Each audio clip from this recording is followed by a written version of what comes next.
नमस्कार। और आज एक बार फिर से हम आपके सामने मराठों को लेकर के आए हैं। तो आइए बात करते हैं कि आखिर अभी तक हम लोगों ने क्या पढ़ा, ठीक है? तो आज की क्लास में क्या चलेगा, पहले ये बात कर लेते हैं। तो आज की क्लास में हम पढ़ेंगे मराठा राज्य के उत्कर्ष के कारण। लेकिन अभी तक क्या हुआ है, अभी तक पिछली क्लासों में 5 से 6 क्लास में हम मराठों को ही पढ़ते आ रहे हैं, खासतौर पे शिवाजी को और उनके वंशजों को, उनके पूर्वजों को। तो अभी तक हम लोगों ने क्या पढ़ा है, इस बात को हम जानते हैं। तो जैसा कि हम जानते हैं कि राजपूतों की जो उत्पत्ति हुई है वो कब हुई है, तो 8वीं शताब्दी में राजपूतों की उत्पत्ति मानी जाती है, ठीक है?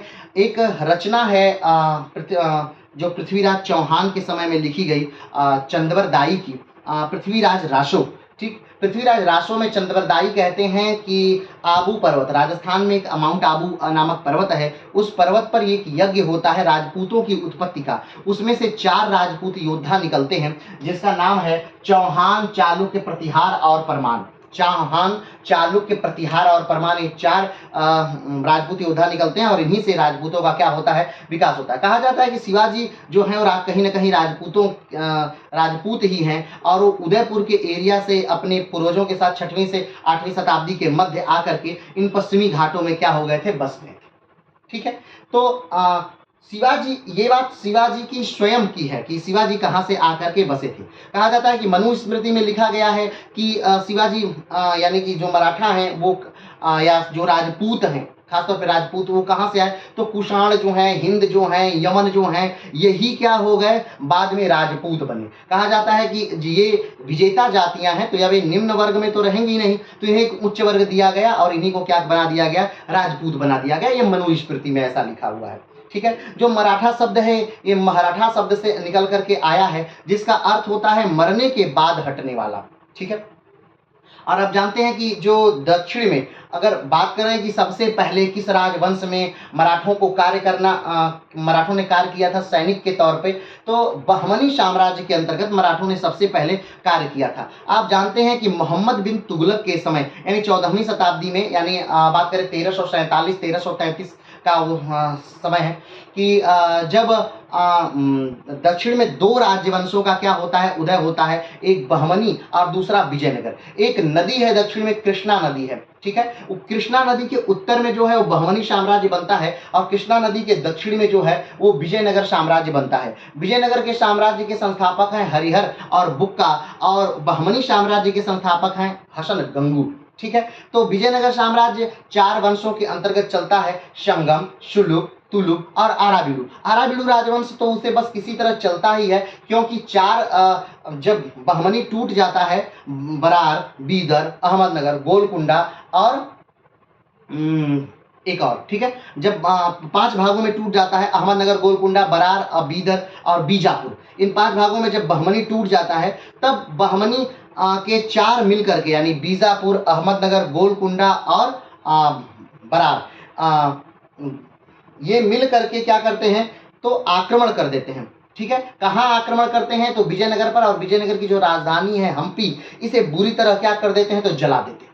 पूरी तरह से हम्पी को क्या कर दिया जाता है, जला दिया जाता है। उसके बाद किसी तरह से विजयनगर चलता है लेकिन अब वो अपने पूर्ण वैभव, पुराने वैभव में नहीं है। चलिए आगे बढ़ते हैं। तो बहमनी साम्राज्य जो है वो फिर से टूटता है।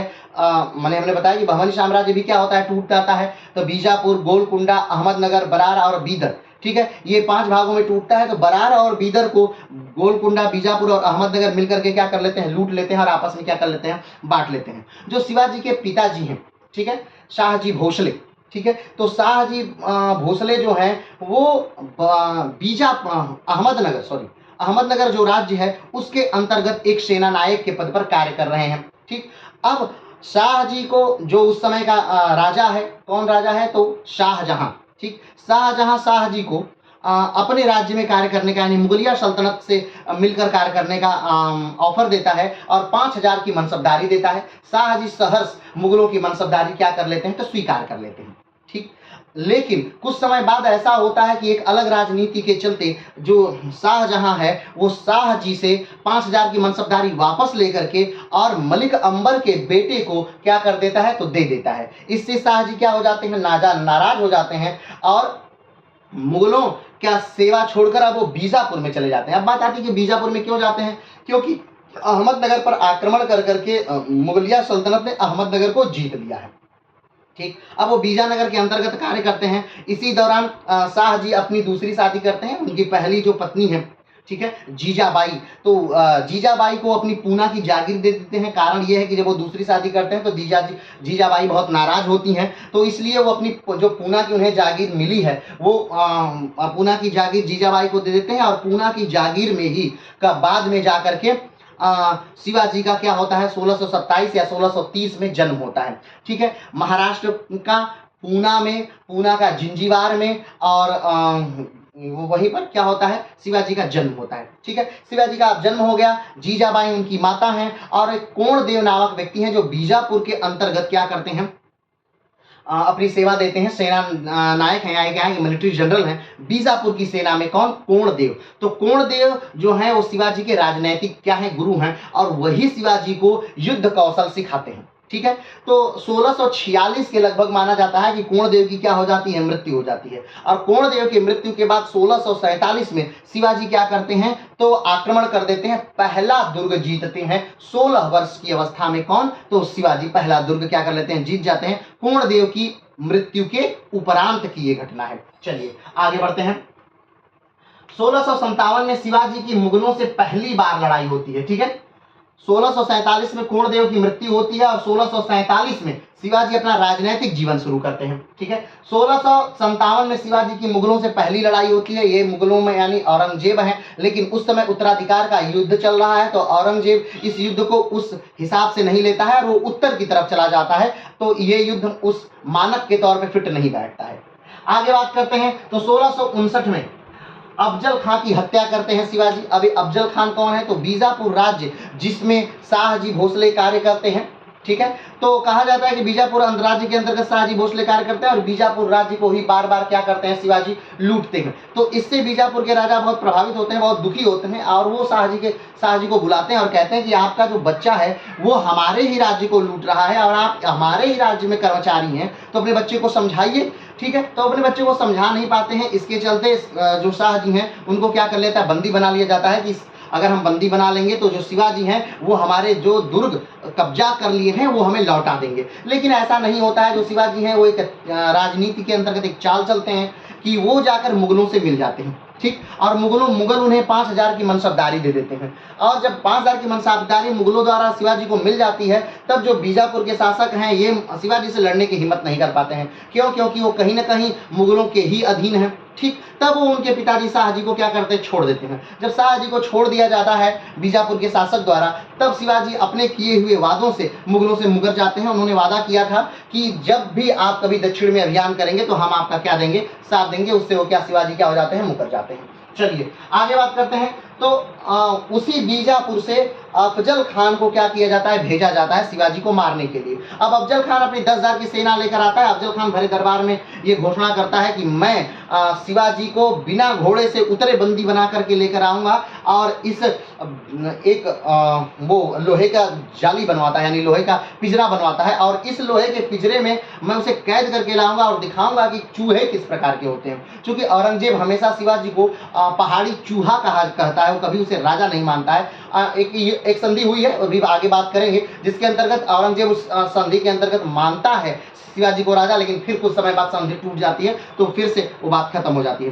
तो अब जब अफजल खान है वो शिवाजी से मिलने के लिए आता है, उनसे लड़ने के लिए आता है, बंदी बनाने के लिए आता है। अब दोनों में पत्र व्यवहार है, पत्र व्यवहार हो रहा है। अफजल खान पत्र व्यवहार में लिख करके शिवाजी को भेज रहा है कि देखिए आप मेरी बात मान जाइए और कहीं ना कहीं चलिए, आपको हम एक बड़ी जागीर दिलवा देंगे, ये दिलवा देंगे, वो दिलवा देंगे, आप बस आत्मसमर्पण कर दीजिए। तो शिवाजी कहते हैं ठीक है, हम तैयार हैं आत्मसमर्पण के लिए। ठीक, लेकिन आत्मसमर्पण हम आपके ही सामने करेंगे, तो आप आइए। तो दोनों एक दूसरे से मिलने के लिए आते हैं। अफजल खान की जो सेना है वो बाहर, शहर के बाहर खड़ी है, और शिवाजी ने भी पहले से जंगलों में सेना खड़ी कर रखी है। अब अफजल खान जब उनसे मिलते हैं तो अफजल खान की हाइट काफी ज्यादा है, शिवाजी बहुत छोटे कद के हैं, यानी अफजल खान के मुकाबले छोटे कद के हैं, और अफजल खान के कंधे तक ही आते हैं। अफजल खान जोर से शिवाजी की गर्दन पकड़ता है और एक हाथ से चाकू से निकाल कर उन पर प्रहार करने जाता है, लेकिन शिवाजी जो है अंदर कवच पहने हुए हैं, अपने टोपी के नीचे भी कवच पहने हुए हैं, तो वो चाकू उन्हें लगता नहीं है। अब शिवाजी क्या करते हैं, और शिवाजी एक बखनर पहने हुए हैं और उससे अतड़ियों को पकड़ करके खींच करके फाड़ देते हैं। अफजल खान कहता है धोखा और धोखा, और भागना, शिवाजी को धक्का देकर के भागता है। लेकिन तब तक युद्ध होता है और जो मराठा है वो अफजल खान की गर्दन उड़ा देते हैं और यहाँ से आदेश पाते ही जो शिवाजी के सैनिक जंगलों में छुपे हैं वो अफजल खान की सेना पर आक्रमण कर देते हैं। और इसमें इस युद्ध में शिवाजी को बहुत सारा फायदा होता है, क्योंकि अफजल खान के पास जो बाकी रसद है, बंदूकें हैं, गोले बारूद हैं, हाथी हैं, घोड़े हैं, वो बहुत सारी चीजें मराठों को क्या होती हैं, प्राप्त होती हैं। तो घटना 1659 की है, जब अफजल खान को मार दिया जाता है। अफजल खान की मृत्यु के बाद बीजापुर और क्या हो जाता है, तो कमजोर हो जाता है। आगे बढ़ते हैं, 1663 की बात है, जब औरंगजेब क्या करता है, तो अपने मामा जो इनका नाम है शाइस्ता खां, उनको दक्षिण का सूबेदार बना देता है। ठीक, जब वो दक्षिण का सूबेदार बन के शाइस्ता खां आते हैं तो आते ही और शिवाजी के कई किलों को क्या कर लेते हैं, वो जीत लेते हैं। इससे शिवाजी बहुत दुखी होते हैं और उनको इसका बदला लेना है। तो एक बार रात में जब शाइस्ता खां सो रहा होता है तो उस पर क्या कर देते हैं, हमला कर देते हैं और हमला में उसकी 3 उंगलियां क्या होती है, कट जाती हैं। इससे डरकर शाइस्ता खां वापस आगरा भाग आता है और औरंगजेब से कहता है मैं दक्षिण में नहीं जाऊंगा। गुस्साए औरंगजेब ने उसे क्या करता है, तो उसे पूर्व का यानी बंगाल का सूबेदार बना दिया जाता है। ठीक है, आगे बढ़ते हैं। 1664 में शिवाजी ने सूरत को लूटा। सूरत की जो लूट है वो लगभग 6 दिनों तक चली। कहा जाता है सूरत को बहुत सूरत जो है वो एक बंदरगाह है और एक आवागमन का बेहतरीन साधन है। ठीक है, तो उस पर शिवाजी आक्रमण करते हैं और उसे बहुत बुरी तरह लूटते हैं। कहा जाता है कि 6 दिन तक लगातार सूरत क्या रहता है, तो जलता रहता है। बेहतरीन नरसंहार उस पर किया जाता है। ये सूरत का लूट बहुत बुरी एक घटना के तौर पर क्या किया जाता है, माना जाता है। और शिवाजी इस लूट को अंजाम देते हैं। 6 दिन तक नरसंहार चलता है, 6 दिन तक सूरत को जलाया जाता है और 6 दिन तक ये लूट चलती रहती है। चलिए आगे बढ़ते हैं। सूरत की जो लूट हो जाती है उसके बाद 1665 की घटना है, जब औरंगजेब दक्षिण का सूबेदार बनाकर भेजता है राजा जयसिंह। राजा जयसिंह कौन है, तो राजा, ये बात हो रही है राजा जयसिंह प्रथम की। ठीक है, राजा जयसिंह द्वितीय जो होंगे वो जयपुर शहर बसाते हैं। ठीक है, और राजा जयसिंह प्रथम जो है ये शिवाजी से युद्ध करते हैं। तो राजा जयसिंह प्रथम शिवाजी से जब युद्ध करते हैं तो ये जो पुरंदर की संधि है, तो पुरंदर की किले में ये संधि होती है, पुरंदर के किले के में संधि होती है, इसलिए इसे पुरंदर की संधि कहते हैं। तो इसके अंतर्गत शिवाजी क्या होते हैं, इसमें हार जाते हैं, क्योंकि राजा जयसिंह कहीं ना कहीं बहुत एक चातुर्य व्यक्ति हैं, एक चालाक व्यक्ति हैं। और सबसे इंपॉर्टेंट बात कि वो हर कार्य को बहुत बारीकी से करते हैं। जो कौन है, राजा जयसिंह। तो राजा जयसिंह और शिवाजी के मध्य युद्ध होता है और राजा जयसिंह क्या होते हैं, उस युद्ध में विजय होते हैं और शिवाजी को एक संधि करनी पड़ती है। उस संधि का नाम है पुरंदर की संधि। इसके अंतर्गत बहुत सारे जीते हुए किलों को औरंगजेब को उसे क्या करना पड़ता है, तो लौटाना पड़ता है। लौटा देते हैं और कहीं ना कहीं राजा जयसिंह शिवाजी को मना लेते हैं कि देखिए आप औरंगजेब की क्या बन जाइए, एक सूबेदार बन जाइए। आपको औरंगजेब एक बेहतर बड़ा सूबेदार बना देगा, दक्षिण का सूबेदार बना देगा, आपके अंदर एक बेहतरीन बड़ी सेना दे देगा, आप उससे लेकर बीजापुर पर आक्रमण करिएगा और बीजापुर के राजा बन जाएगा। बहुत सारी बातें जयसिंह क्या कहते हैं, शिवाजी से कहते हैं। शिवाजी इन बातों को लेकर जब अपने दरबार में आते हैं तो दरबार में भी बात करते हैं कि भाई क्या किया जाए। तो दरबार में भी एक बात निकल कर आती है, ठीक है आपको औरंगजेब से जाना चाहिए, मिलना चाहिए और मिलकर के ये डिसाइड कर लेना चाहिए कि हम दक्षिण की क्या कर लेंगे, 14 अफसर देशमुखी वसूलेंगे। अब 14 अफसर देशमुखी क्या है, एक कर है, इसके बारे में हम इसी आगे क्लास में बात करेंगे। चलिए आगे बढ़ते हैं। तो अब ये 1665 में पुरंदर की संधि होती है। 1666 में शिवाजी जो है वो आगरा के लिए निकलते हैं। आगरा के लिए क्यों निकलते हैं, क्योंकि अब वो मान गए हैं कि ठीक है औरंगजेब से हमें मिलना चाहिए, औरंगजेब से मिलकर हमें सूबेदारी ले लेनी चाहिए, एक बड़ी सेना लेनी चाहिए, औरंगजेब मुझे ये देगा वगैरह वगैरह बहुत सारी बातें। और अब ये क्या है, तो एक मनसब है, ठीक है, एक मनसबदार है, 5000 का मनसब है इनके पास। ठीक है, तो अब ये आगरा की तरफ आते हैं और जिस दिन आगरा ये पहुंचते हैं, क्योंकि रास्ते में बहुत इनका भव्य स्वागत होता है, 1 लाख रुपया इन्हें दिया जाता है रास्ते के खर्चे के लिए। और राजा जय सिंह अपना जो पुत्र हैं राम सिंह, उनके अंतर्गत उनकी सुरक्षा में इनको आगरा क्या करते हैं, भेजते हैं। जिस दिन ये आगरा पहुंचते हैं, कौन, शिवाजी जिस दिन आगरा पहुंचते हैं उस दिन औरंगजेब का क्या है, जन्मदिन है। और ये 3 बार सलाम करते हुए अपनी नजराने अपना भेंट औरंगजेब के सामने प्रस्तुत करते हैं। औरंगजेब अपनी अर्दली से कहता है कि इनको ले जाकर के तीसरी श्रेणी के मनसबदारों के बीच खड़ा कर दिया जाए। इनको तीसरी श्रेणी के मनसबदारों के बीच खड़ा कर दिया जाता है और इतना पीछे ये खड़े हैं और एक बस बादशाह बैठता है, बाकी किसी को बैठने का उस मुगलिया सल्तनत में अधिकार नहीं है। ठीक है, तो ये इतने पीछे खड़े हैं कि बादशाह दिख भी नहीं रहा है और राम सिंह से बहुत गुस्से से बात करते हैं, कहते हैं कि मैं यहाँ क्यों खड़ा हूँ, मेरे आगे कौन खड़ा है, मेरे पीछे कौन खड़ा है, ये कौन है, ये कौन है, बहुत सारी बातें पूछता है। जब औरंगजेब देखता है कि शोर हो रहा है तो पूछता है कि ये शोर कैसा है। तब बड़ा कूटनीति भरा राम सिंह जवाब देते हैं। वो कहते हैं कि जो शेर है वो जंगल का जानवर है और यहाँ की गर्मी से बर्दाश्त नहीं हो पा रही है। और माफी मांगते हुए कहते हैं कि ये जो भाई साहब हैं ये दक्कन के हैं और इन्हें शाही दरबार के रूल कायदे इनको नहीं पता है। औरंगजेब कहता है ठीक है कोई बात नहीं, इनको बाहर लेके जाइए, बाहर के कमरे में लेके जाइए और इन पर इत्र का छिड़काव करिए। जब ये ठीक हो जाए तो इनके रहने के स्थान जहाँ इनकी व्यवस्था की गई है वहाँ पर इनको लेकर के चले जाइएगा, दरबार खत्म होने का इंतजार मत करिएगा। तो वैसा ही किया जाता है, इनको लेकर के शिवाजी को चला जाया जाता है, उस स्थान पर रखा जाता है। लेकिन जहाँ पर वो पहुँचते, जब जयपुर सराय वो स्थान है जहाँ पर शिवाजी को रखा गया था आगरा में, और जो ही अपने जयपुर सराय स्थान पर पहुँचते हैं शिवाजी, वहीं पर क्या करते हैं, बहुत सारी तब तक फौज टुकड़ियां आ जाती हैं और शिवाजी को क्या कर लिया जाता है, कैद कर लिया जाता है। ये पूरी कहानी हम बता चुके हैं पिछले के क्लास में, ठीक है।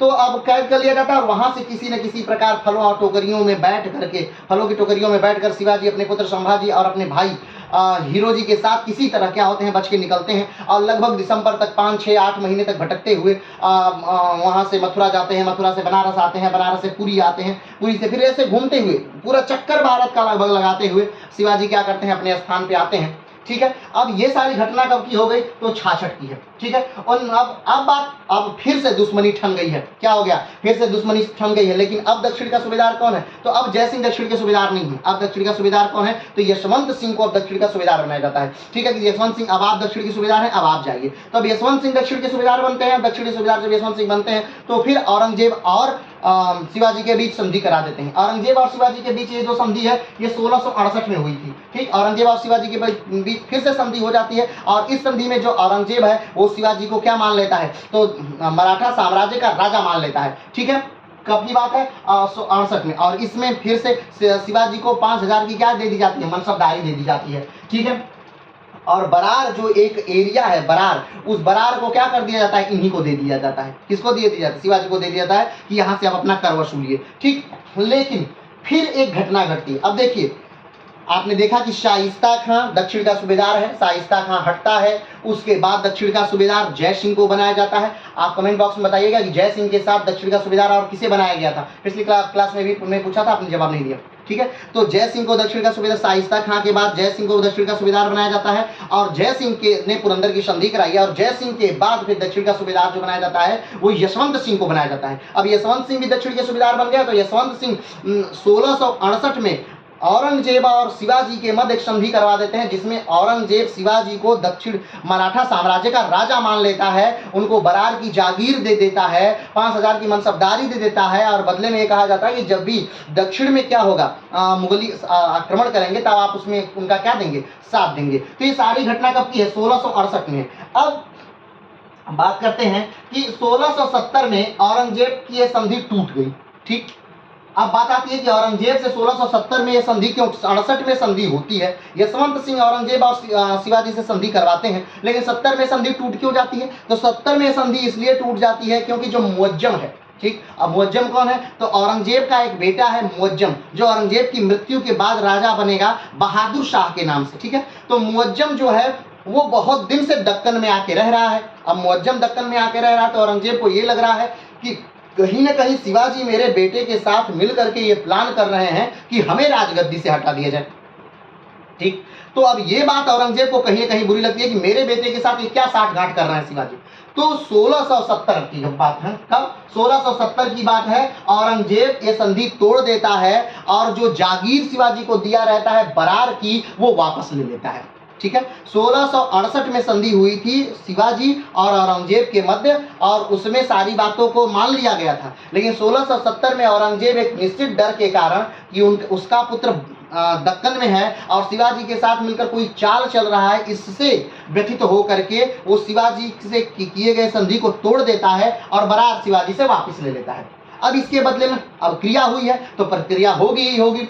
तो 1670 में दोबारा, ठीक, आप ध्यान रखिएगा, एक बार सूरत को और लूटा गया है। कब लूटा गया है, तो 1664 में सूरत को लूटा गया है और 1670 में यानी 6 साल बाद फिर से सूरत को लूटा जाएगा। और ये लूट की घटना क्यों हो रही है, क्योंकि औरंगजेब ने संधि तोड़ दी है, मुअज्जम के चलते औरंगजेब ने संधि तोड़ दी है। तो 1670 में दोबारा सूरत को क्या करता है, करते हैं शिवाजी, क्या करते हैं, लूटते हैं, फिर से सूरत की लूट होती है, ठीक है। आगे बढ़ते हैं, लूटते हैं और 1674 में रायगढ़ दुर्ग में किस दुर्ग में? तो रायगढ़ दुर्ग में 1674 में शिवाजी अपना राज्याभिषेक करवाते हैं। ठीक है, राज्याभिषेक कौन करता है? आप हमें क्वेश्चन में बताइएगा कि शिवाजी का राज्याभिषेक 2 बार होता है। ठीक है, एक बार एक बनारस के पंडित करते हैं और दूसरी बार तांत्रिक गतिविधि से होता है। तो कमेंट बॉक्स में बताइएगा कि 2 अलग अलग बार जो उनका राज्याभिषेक 2 बार हुआ वो किस किस ब्राह्मण ने किया करवाया था, ये बताइएगा। ठीक है,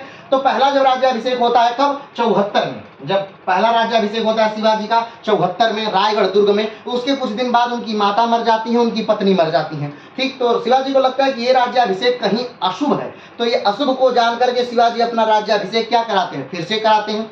ठीक है, और फिर से उनका राज्याभिषेक होता है दोबारा। बहुत सारे ऐसे राजा हैं जिनका दोबारा 2 बार राज्याभिषेक हुआ है। ठीक है, जैसे में शेरशाह सूरी 2 बार राज्याभिषेक हुआ है, जैसे में औरंगजेब 2 बार राज्याभिषेक हुआ है, जैसे में शिवाजी 2 बार राज्याभिषेक हुआ है। तो 2 बार राज्याभिषेक वाले राजा हैं। चलिए आगे बढ़ते हैं। तो 1674 में मराठा साम्राज्य प्रारंभ होता है, यानी कि इनके राज्याभिषेक के साथ ही क्या हो जाता है? मराठा साम्राज्य प्रारंभ हो जाता है। तो अभी तक हमने इन सारी बातों पर क्या कर लिया है? बात कर लिया है। एक एक मुद्दे को हमने बेहतरीन ढंग से पढ़ लिया है पिछली क्लासों में। ठीक है, तो अभी इन पर हमने एक बार नजर भी डाल दी, चर्चा भी कर दी। तो अभी आज की क्लास शुरू करते हैं कि आज की क्लास का जो मुख्य टॉपिक है कि मराठा राज्य के उत्कर्ष का क्या कारण था। ठीक है, तो सबसे पहले जो किसी भी चीज की उत्पत्ति का कारण होता है वो भौगोलिक होता है। ठीक है, भौगोलिक यानी कि उसके आसपास का वातावरण कैसा है, उसके आसपास पहाड़ कैसे हैं, उसके आसपास नदियां कैसी हैं, उसके आसपास समुंदर कैसे हैं। ये भौगोलिक वातावरण है जो व्यक्ति को पहले से ही क्या मिला? गिफ्ट मिला है, उसे वो बदल नहीं सकता है। ठीक है, उसके अंतर्गत उसका जन्म होता है और कहीं ना कहीं उसका लाभ या उससे हानि ही ले सकता है, वो उसे बदल नहीं सकता है। तो भौगोलिक कारण जो था मराठों के लिए वो सबसे अनुकूल था। क्यों? क्योंकि ऐसा स्थान है कि जहाँ जंगल हैं, जहाँ पठार हैं, जहाँ अगर एक बड़ी सेना है तो उस पर अगर आक्रमण किया जाए तो उसे लूट करके कहीं ना कहीं जंगलों में छिपा जा सकता है, पहाड़ों के अंदर भागा जा सकता है। तो जो युद्ध है वो दूसरे ढंग से वहां हो रहा है। आप जानते हैं कि मलिक अंबर ने छापामार युद्ध शुरू किया, राणा प्रताप ने छापामार युद्ध किया, शिवाजी ने छापामार युद्ध किया। तो ये लोग छापामार युद्ध के बेहतरीन रणनीतिकार कहा जाता है, रणनीतिकार है। ठीक है, तो भौगोलिक स्थिति जो है वो मराठों के लिए बड़ी प्रतिकूल है, बड़ी अनुकूल है कि कहीं से वो आक्रमण कर सकते हैं, कहीं जाके छुप सकते हैं। और जो उत्तर की सेना है उनके समय में हमने आपको एक बार बताया था कि शिवाजी की तुलना जो है वो सूर्यवंश के संस्थापक शेरशाह सूरी से की जाती है। क्यों? क्योंकि दोनों एक कहीं कहीं एक जमींदार हैं, एक जागीरदार के पुत्र हैं और नीचे से निकल करके ऊपर की तरफ जाते हैं। ठीक है, दोनों। हाँ, ये बात अलग है कि सूर्यवंश जो है वो बहुत जल्दी समाप्त हो जाता है। ठीक, लेकिन जो मराठा साम्राज्य वो बहुत दिनों तक जीवित रहता है। ठीक, सूर्य साम्राज्य के अंतर्गत एक छोटा सा राजा है, ठीक है, हिमायू है। लेकिन मराठा साम्राज्य के जो संस्थापक है शिवाजी, इनके सामने उस समय का विश्व का सबसे ज्यादा धनाढ़ राजा है, विश्व की सबसे ज्यादा बड़ी सेना है, विश्व की सबसे ज्यादा ताकतवर सेना है, विश्व की उस समय की सबसे ज्यादा लड़ने वाली सेना है, विश्व का सबसे ज्यादा अर्थव्यवस्था वाला देश है उस समय भारत। उस व्यक्ति से लड़ना है, उस सेना से लड़ना है। किसको? शिवाजी को। तो कहीं ना कहीं शिवाजी को शेरशाह सूरी से ऊपर माना जाता है। तो भौगोलिक स्थिति जो है वो मराठों के लिए बड़ी अनुकूल है, क्योंकि वो आते हैं, कहीं से भी लड़ते हैं, लड़के भाग जाते हैं और ये उत्तर की सेना का को कुछ पता नहीं चल पाता है। कारण यही है कि उत्तर की में जो है वो मैदान है, उसमें आमने सामने का युद्ध होता है। ठीक है, जो ताकतवर ज्यादा है वो जीतेगा, लड़ेगा। लेकिन यहाँ ऐसा नहीं। यहाँ सारी बातें टाइमिंग पर हैं कि किस गली से उस समय सेना गुजर रही है, किस दर्रे से सेना गुजर रही है और कहां पर आक्रमण करना है, कहां पर कितना लूटना है, लूट करके भाग जाना। ठीक है, तो जो भौगोलिक दिशा है वो बहुत ही मराठों के अनुकूल है। ठीक है, ये एक बड़ा कारण था मराठों के शक्तिशाली होने का, मराठा साम्राज्य बनने का। ठीक, आगे बात करते हैं धार्मिक एकता। जैसे आप उत्तर में देखेंगे तो उत्तर में बहुत ज्यादा धार्मिक विभेद है। ठीक है, यहाँ पे हमारे यहाँ कहावत है कि कोस कोस पर पानी बदले, 3 कोस पर बानी, यानी बोली भी बदल जाती है और पानी भी बदल जाता है। लेकिन दक्षिण में जो है वो पूरी तरह से एक जाति एक धर्म है, मराठा, और मराठा एकजुट है, धर्म को लेकर क्या है, एकजुट है। अगर धर्म की बात होती है तो एकजुट। यहाँ पर सेना जो बनी है उसमें हिंदू भी हैं, उसमें मुस्लिम भी हैं, उसमें और भी धर्म के लोग जुड़े हुए हैं कहीं ना कहीं, उसमें ईरानी भी आए हैं, उसमें अफगानी भी आए हैं, ठीक है, उसमें दुर्रानी भी आए हैं, उसमें तुरानी भी आए हैं, ठीक है, तो बहुत सारे लोग उसमें हैं। तो यहाँ पे धार्मिक एकता नहीं है, तो कहीं ना कहीं धार्मिक एकता व्यक्ति को मजबूत करती है, ठीक है, संगठन को मजबूत करती है। जो धार्मिक एकता है एक तरह बुरी है, लेकिन कहीं ना कहीं एक तरफ मजबूती भी देती है, ठीक है। तो पूरी तरह से वो क्या है, मराठा है। तो मराठा जब एक है तो कहीं ना कहीं उनमें धार्मिक एकता है, तो ये भी एक कारण है मराठों के ऊपर जाने का, ठीक है, मराठा साम्राज्य बनने का धार्मिक कारण भी है। तो पहला क्या हो गया, भौगोलिक कारण यानी उनकी स्थिति विशेष, और दूसरा क्या हो गया, तो धार्मिक कारण, ठीक। अगली बात करते हैं, तो सामाजिक धार्मिक भेदभाव का अभाव। हमने कहा कि धार्मिक कारण के अंतर्गत ही है, जैसे कि हिंदू हैं तो उनके पूजा की विधि अलग है, ठीक, उनके मुसलमानों की पूजा की विधि अलग है, हिंदू के खान पान में बड़ा अंतर है, मुसलमानों के खान पान में बड़ा अंतर है, अफगानियों के खान पान में बड़ा अंतर है, दुर्रानियों के खान पान में बड़ा अंतर है, ईरानियों के खान पान में बड़ा अंतर है, धर्म की प्रैक्टिसेस में बहुत अंतर है, यानी हर चीज में बड़ा अंतर है।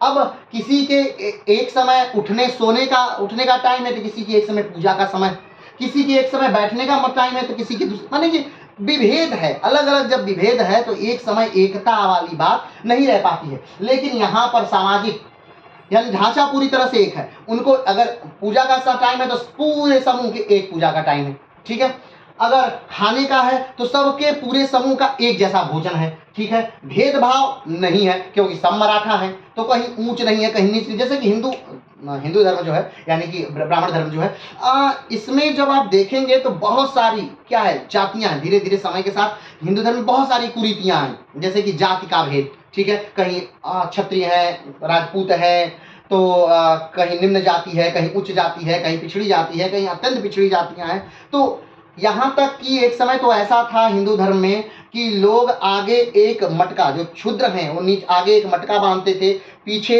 मोर के पंखों की पूंछ लगाते थे, एक बड़ा सा डंडा लेते थे, और जब शहर में प्रवेश करते थे, और पूंछ इसलिए लगाई जाती थी ताकि उनके जो पद चिन्ह हैं वो उन पूंछ से यानी उस मोर के पंखों से मिटाई जा सके। तो सोचिए इस हिसाब की का धार्मिक भेदभाव है। तो अभी वो नीचे नहीं बैठेंगे, ऊपर नहीं बैठेंगे, चांडाल किसी को छू नहीं देंगे, छूने से पवित्र हो जाएंगे, बहुत सारी, बाप रे बाप। यानी कि एक समाज का व्यक्ति दूसरे समाज के कुएं से पानी नहीं पी सकता, उसके मंदिरों में नहीं सुन सकता, वेद नहीं सुन सकता, पुराण नहीं सुन सकता, अगर सुनता है तो उसके कानों में गर्म शीशा पिघला करके भर दिया जाएगा। इस हिसाब की धार्मिक कट्टरता है। यानी एक ही धर्म है, लेकिन फिर भी देखिए क्या है, वो मंदिर में नहीं प्रवेश कर सकता है, वो कुएं को नहीं छू सकता है, वो तालाब को नहीं छू सकता है, वो ग्राम के किसी वासी को नहीं, मतलब कि क्या क्या बहुत सारी बातें। इसी में कहा गया कि जो ब्राह्मण है वो ब्रह्मा के मुख से निकला, जो क्षत्रिय है वो ब्रह्मा के जंघे से निकला, जो क्षत्रिय वो ब्रह्मा की भुजाओं से निकला, जो वैश्य है वो ब्रह्मा के जंघों से निकला, जो शूद्र है वो ब्रह्मा के पैरों से निकला। तो शूद्र मात्र सेवा करने के लिए है, ये मात्र व्यापार करने के लिए है, ये मात्र सुरक्षा देने के लिए है, ये मात्र ज्ञान देने के लिए है। तो ये एक ही जाति समूह में रहने के लिए आप रहते हुए भी इतना ज्यादा भेदभाव, इतना ज्यादा असमंजसता, इतना ज्यादा ऊंच नीच समय के साथ क्या हुआ, बन गया। इसीलिए एक समय ऐसा आया मौर्य काल की, जब क्या हुआ कि बौद्धिज्म जब आया तो सारा का सारा हिंदू समाज बौद्ध धर्म से क्या हो गया, प्रभावित हो गया, और सबका सब सारे के सारे लोग बौद्धिज्म ग्रहण करने लगे। क्यों? क्योंकि वहां पर ऊंच नीच का भेदभाव नहीं था, वहां पर धर्म के अंदर ही कट्टरता नहीं थी, कटुता नहीं थी, कुरूपता नहीं थी। तो इस सारा पूरा का पूरा हिंदू समाज ही बौद्ध धर्म की तरफ आकर्षित हुआ और बौद्ध धर्म ग्रहण करने लगा, ठीक है। तो यहां पर आप देख रहे हैं कि धार्मिक भेदभाव का क्या है, अभाव है। एक ही धर्म है, एक जैसे लोग हैं, एक जैसे समुदाय के लोग हैं, एक जैसा पहनावा है, एक जैसा खान पान है, तो इसका भी बड़ा प्रभाव पड़ता है कहीं ना कहीं। तो ये भी एक कारण था मराठा साम्राज्य के उन्नत होने का, मराठा साम्राज्य के बनने का, और मराठा साम्राज्य के पूरे भारत में फैलने का। आगे बढ़ते हैं। दक्कन में मुस्लिम राज्यों का कमजोर होना। हमने आपको बताया था कि दक्षिण में उस समय 5 मुस्लिम राज्य थे, ठीक है। जब बहमनी साम्राज्य टूटा, हसन गंगू ने बहमनी साम्राज्य की स्थापना 1347 के लगभग कर दी, ठीक, कृष्णा नदी के उत्तर में, ठीक। अब साम्राज्य की स्थापना हो गई, लेकिन समय के साथ वो क्या हो गया, टूट गया। बहमनी साम्राज्य क्या हो गया, टूट गया। अहमदनगर, बरार, बीदर, गोलकुंडा और बीजापुर, धीरे धीरे बरार और बीदर छोटे राज्य थे तो टूट करके इन्हीं में कहीं ना कहीं मिल गए। तो फिर तीन बड़े राज्य बचे, अहमदनगर, गोलकुंडा और बीजापुर। अहमदनगर पर क्या कर दिया, तो शाहजहां ने आक्रमण कर दिया, अहमदनगर, गोलकुंडा और बीजापुर तीनों को जीत लिया।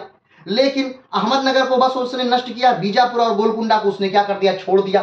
तो बीजापुर और गोलकुंडा दक्षिण की तरफ अपना अभियान अब करने लगे। अब उत्तर की तरफ नहीं करेंगे, क्यों, क्योंकि उन्हें उत्तर में मुगलों से टकराना है। तो मुगलों से उनकी संधि हो गई, क्योंकि मुगलों ने उन्हें छोड़ दिया, युद्ध करके हरा करके छोड़ दिया, ठीक, शाहजहां की एक नीति के अंतर्गत।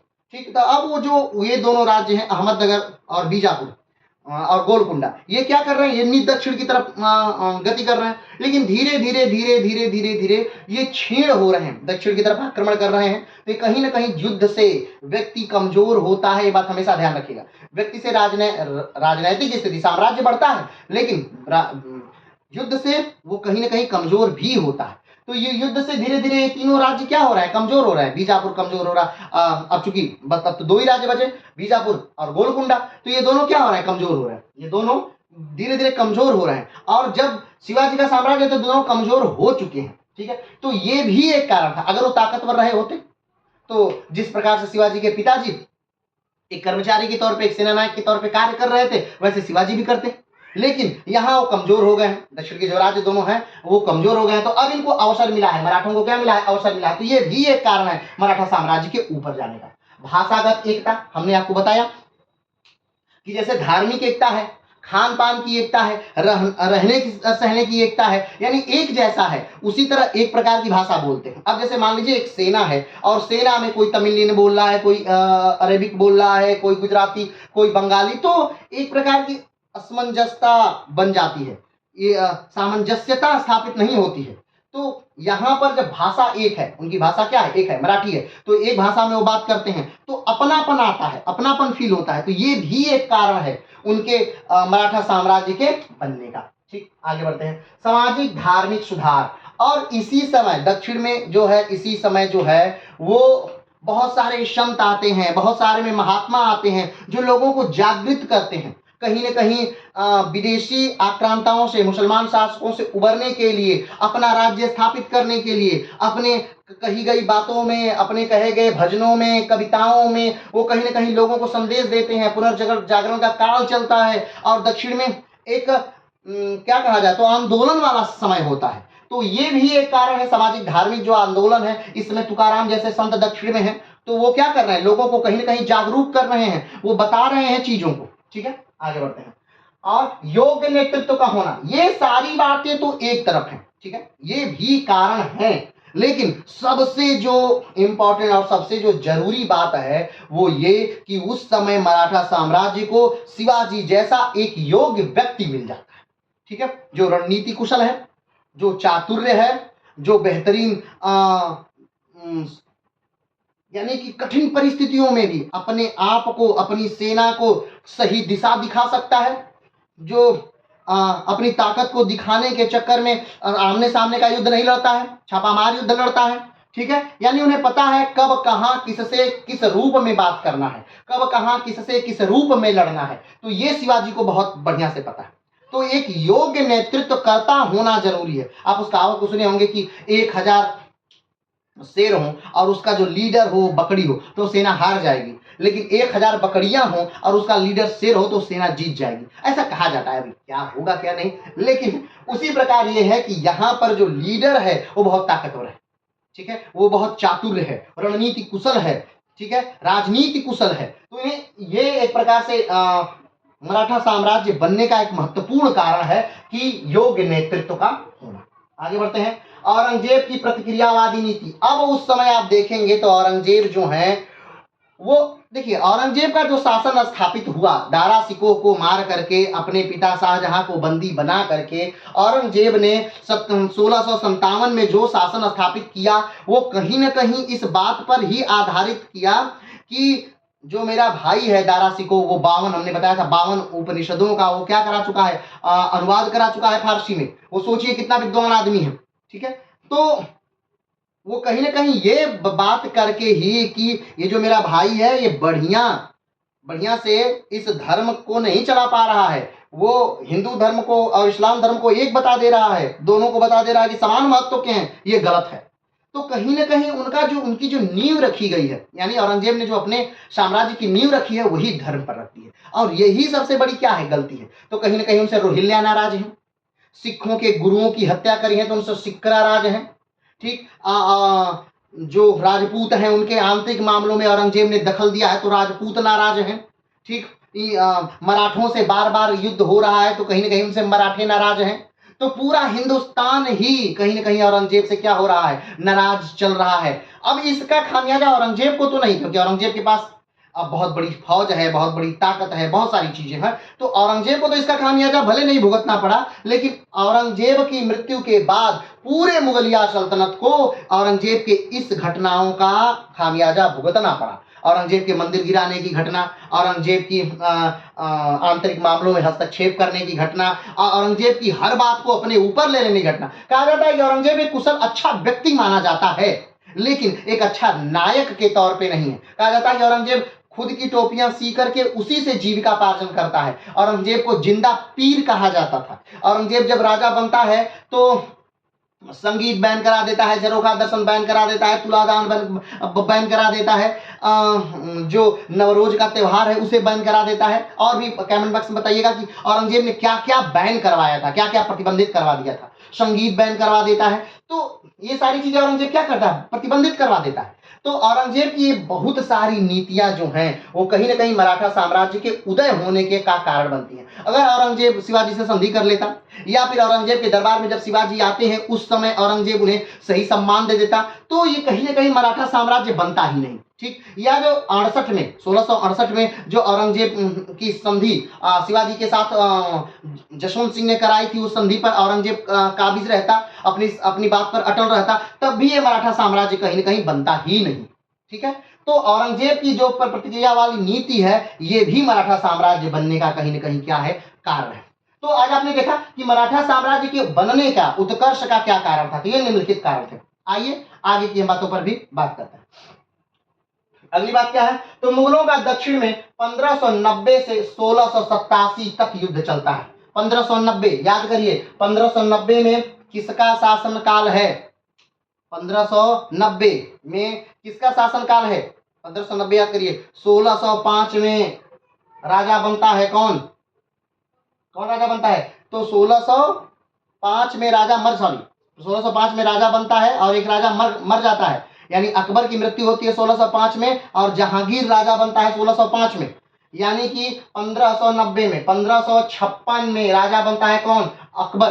तो 1656 से लेकर के ये 1590 से लेकर 1687 तक, यानी अकबर के शासनकाल से लेकर के दक्षिण में राज्य में युद्ध प्रारंभ होता है। और 1687 में पूरे दक्षिण को क्या कर लिया गया, जीत लिया गया। अहमदनगर, बीजापुर, गोलकुंडा, बरार, बीदर, सारे राज्य, दक्षिण के सारे राज्यों को क्या कर दिया गया, समाप्त कर दिया गया। 1687 में किसका राज्य है, तो औरंगजेब का राज्य है। ठीक है, ध्यान रखिएगा। और अगर बात करें कि मुगलिया सल्तनत में सबसे लंबे समय तक शासन करने वाला व्यक्ति कौन था, तो वो अकबर था। अगर बात करें कि मुगलिया सल्तनत में सबसे कम समय तक राज्य करने वाला व्यक्ति कौन था, तो रफीउल दर्जत था, रफीउद्दौला था। ठीक है, सॉरी, रफीउद्दौला। ठीक, और दूसरा सबसे कम समय तक रफीउद्दर्जत था। आगे बढ़ते हैं, तो अकबर के शासनकाल से दक्षिण में क्या होता है, युद्ध प्रारंभ होता है। और जिस युद्ध को औरंगजेब विजित करके 1687 में छोड़ता है, 1687 में दक्षिण के सारे राज्य विजित कर लिए जाते हैं, तक युद्ध चलता है। यानी 1590 से अकबर के शासनकाल से लेकर के औरंगजेब के शासनकाल तक युद्ध चलता है। कहाँ, दक्षिण में। औरंगजेब ने बीजापुर और गोलकुंडा को जीत लिया, दो ही राज्य बचे हुए थे उस समय तक। शाहजहां जो है वो अहमदनगर को जीत लेता है, और उससे पहले ही बरार और बीदर को जीता जा चुका है। तो शाहजहां अहमदनगर को जीत लेता है, और 1687 में औरंगजेब किसको जीत लेता है, बीजापुर और गोलकुंडा। यानी 1687 में बीजापुर और गोलकुंडा को औरंगजेब क्या कर लेता है, जीत लेता है, और उसे सीधे मुगलिया सल्तनत में क्या कर लेता है, मिला लेता है। ठीक है, ये अलग बात है कि बहुत समय तक वो उसके संरक्षण में नहीं रहते, माने उसके डायरेक्ट नियंत्रण में नहीं रहते। 1707 में औरंगजेब की मृत्यु हो जाती है, 1687 तक उसके कब्जे में रहता है, लेकिन 1707 में उसकी मृत्यु हो जाती है। फिर उसका पुत्र आ जाता है मुअज्जम। ठीक है, तो अभी हम बात करेंगे इस बारे में। चलिए, तो मुगलों का दक्षिण में 1590 से 1687 तक युद्ध चलता है, यानी अकबर के समय से लेकर के औरंगजेब के समय तक युद्ध चलता है। ये बात को ध्यान रखिएगा, 1687 तक मुगलों का दक्षिण में युद्ध चलता है। कारण क्योंकि 1687 में बीजापुर और गोलकुंडा को औरंगजेब जीत लेता है और अब दक्षिण में कोई बड़ा राज्य नहीं है। चलिए आगे बढ़ते हैं। शिवाजी ने बीजापुर और गोलकुंडा दोनों को मिलाकर तंजौर पर आक्रमण किया था। ठीक है, तंजौर पर क्या किया था? शिवाजी ने आक्रमण किया था। किसके किसके साथ मिलकर? अब देखिए, बीजापुर कहीं ना कहीं शिवाजी का दुश्मन है, ठीक है, और जो गोलकुंडा है ये भी कहीं ना कहीं शिवाजी का दुश्मन है। यानी राजनीति ये बताती है कि राजनीति में सिर्फ फायदा होता है, राजनीति में कोई किसी का दुश्मन नहीं होता, न कहीं कोई धार्मिक मुद्दा होता है। बस राजनीति करने के लिए ही धर्म को बीच में लाया जाता है। जो जनता है उसे बेवकूफ बनाइए, राजनीति करिए, धर्म को लाइए और अपना कार्य करते रहिए। तो यहां पर देखिए शिवाजी क्या कर रहे हैं, बीजापुर और गोलकुंडा को एक साथ मिला रहे हैं और किस पर आक्रमण कर रहे हैं? तंजौर पर। और तंजौर पर किसका शासन है? तंजौर पर ऐसा नहीं कोई मुस्लिम शासन है, नहीं, तंजौर पर शिवाजी के ही सौतेले भाई का क्या है? शासन है। तंजौर पर उस समय शिवाजी के सौतेले भाई शाहजी के पुत्र व्यंको जी, यानी उन्हीं के पिता के दूसरे बेटे जो है व्यंको जी पर क्या कर देते हैं? आक्रमण करते हैं। अपने ही भाई शिवाजी क्या करते हैं? अपने ही भाई पर क्या करते हैं? आक्रमण करते हैं, जिनका शासन कहाँ है? तंजौर में। और किसको किसको साथ मिला करके? तो बीजापुर और गोलकुंडा जो उनके दुश्मन हैं उनको साथ मिला करके अपने ही भाई व्यंको जी पर, जो तंजौर के राजा हैं और जो उनके ही पिता के पुत्र हैं, उन पर क्या कर देते हैं? आक्रमण कर देते हैं और उनको जीत लेते हैं। यानी राजनीति ये बताती है कि राजनीति में सिर्फ फायदा होता है, सिर्फ राजनीतिक विस्तार होता है, भाई से मतलब नहीं है, बंधु से मतलब नहीं है, दुश्मन से मतलब नहीं है। कोई तब तक दुश्मन है जब तक आपके राजनीतिक अधिकार में वो प्रवेश कर रहा है, और दुश्मनी खत्म, यानी आपके राजनीतिक अधिकार में प्रवेश नहीं कर रहा, आपका साथ दे रहा, तो वो मित्र है। वहां धर्म से कोई लेना देना नहीं है। लेकिन आज तक हम उसी धर्म को लेकर के लड़ रहे हैं। ठीक, चलिए, तो ध्यान दीजिए, शिवाजी ने बीजापुर गोलकुंडा दोनों को मिलाकर तंजौर पर क्या कर दिया? आक्रमण कर दिया और अपने ही भाई व्यंको जी को क्या कर दिया? हरा दिया।